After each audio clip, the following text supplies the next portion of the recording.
हरिपुर नाम का एक गांव था जहां सेठ अग्रवाल नाम का एक व्यापारी रहता था। सेठ अग्रवाल पर माँ लक्ष्मी की कृपा थी। वो धन संपत्ति से संपूर्ण था। सेठ अग्रवाल बहुत ही ईमानदार और अच्छे स्वभाव का व्यक्ति था। सेठ अग्रवाल का चाट पापड़ी का काम था। वह उसकी चाट पापड़ी के गांव में 4 दुकानें थी। उसकी चाट पापड़ी बहुत ही मशहूर थी। दूर दूर से लोग उसकी चाट पापड़ी खाने गांव में आते। सेठ अग्रवाल का एक मुंशी था जो उसके कारोबार का ध्यान पूरी ईमानदारी से रखता था। वो रोज गिनकर कारीगरों को चाट पापड़ी का सामान देता और शाम को सबसे हिसाब लेता था। सेठ अग्रवाल का कारोबार अच्छा चल रहा था, लेकिन कुछ दिनों से सेठ अग्रवाल के पास गांव से शिकायतें आने लगी कि उसकी चाट पापड़ी में काफी मिलावट हो रही है, जिससे गांव के लोगों की तबीयत खराब होने लगी थी। ये सब सुनकर सेठ अग्रवाल को काफी चिंता होने लगी।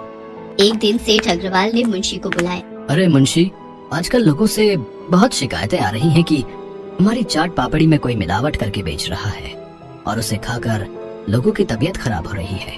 पर मालिक, सारा सामान तो मैं अपनी देखरेख में बनवा कर कारीगरों को देता हूँ और मैं तो कोई भी मिलावट वाला सामान नहीं देता उनको। मैं कुछ नहीं जानता। मैंने ये काम तुमको सौंपा है। ये तुम्हारी जिम्मेदारी है कि तुम इसका पता लगाओगे कि कौन है जो मिलावट कर रहा है, और अगर तुम पता नहीं लगा पाओगे तो मैं तुम्हारी नौकरी छीन लूंगा। ठीक है मालिक, मैं 4 कारीगरों को बुलाता हूँ और उनसे पूछता हूँ। मुंशी 4 कारीगरों को बुलाता है। 4 कारीगर थोड़ी देर में ही सेठ अग्रवाल के घर पहुँच जाते हैं। जी सेठ जी, आपने हमको बुलाया? हाँ, लोगों से ये शिकायत आई है कि तुम में से कोई मिलावट करके चाट पापड़ी बेच रहा है। क्या? नहीं नहीं मालिक, मिलावट का तो कोई सवाल ही नहीं उठता। हाँ सेठ जी, आप जैसा हमें सामान देते हो हम बिल्कुल वैसा ही ले जाकर बाजार में बेचते हैं। जो भी है सच सच बता दो, वरना सबको काम से निकाल दूंगा। नहीं नहीं मालिक, मैंने कोई मिलावट नहीं की, ये लोग ही करते होंगे। झूठा इल्जाम मत लगा मनोज, तू ही करता होगा मिलावट, हम नहीं करते। 4 कारीगर आपस में एक दूसरे पर दोष लगाने लगते हैं। मुंशी और सेठ अग्रवाल को समझ में आ जाता है कि ऐसे अपने आप से खुद कोई नहीं बताएगा, कोई दूसरा उपाय ढूंढना होगा। मुंशी उन 4 को वापस भेज देता है। मालिक, ऐसे तो कोई बता नहीं रहा है। मुझे नहीं पता मुंशी, जल्द से जल्द पता लगाओ, वरना तुम्हारी नौकरी छीन लूंगा मैं। मालिक, मेरे पास एक तरकीब है। अगले दिन सेठ अग्रवाल और मुंशी 4 कारीगरों को गिनकर 100 प्लेट का सामान बेचने के लिए देते हैं और बाजार में भेज देते हैं। उनके जाने के थोड़ी देर बाद सेठ अग्रवाल और मुंशी दोनों अपना भेष बदलकर बाजार में पहुंचते हैं। वो पहले राजू के पास जाते हैं। अरे भैया, आज हमारे सेठ जी की बेटी का जन्मदिन है तो आज हमको 200 प्लेट चाट पापड़ी चाहिए, बताओ दे पाओगे? भाई साहब, 200 प्लेट तो नहीं हो पाएगा, लेकिन हम आपको 150 प्लेट दे सकते हैं। 150 प्लेट तुरंत दे दोगे? हाँ भाई साहब, बिल्कुल अभी मिल जाएगा। भैया, चाट पापड़ी अच्छी और साफ सुथरी तो है ना? हाँ बिल्कुल, आप चाहे तो बाजार में पूछ लीजिए, बहुत प्रसिद्ध चाट पापड़ी है हमारी। ठीक है, कर दो। फिर मुंशी और सेठ राजू से चाट पापड़ी लेते हैं और उसको 150 प्लेट के पैसे देकर वहाँ से चले जाते हैं। फिर वो अपने दूसरे कारीगर किशोर की दुकान पर जाते हैं और उससे भी 200 प्लेट चाट पापड़ी के लिए बोलते हैं। किशोर बोलता है, भैया 150 प्लेट दे पाऊंगा, बोलो तो कर दूं। ठीक है, दे दो। फिर वो वहाँ भी 150 प्लेट के पैसे देते हैं और सामान लेकर वहाँ से अपने तीसरे कारीगर मनोज की दुकान पर जाते हैं।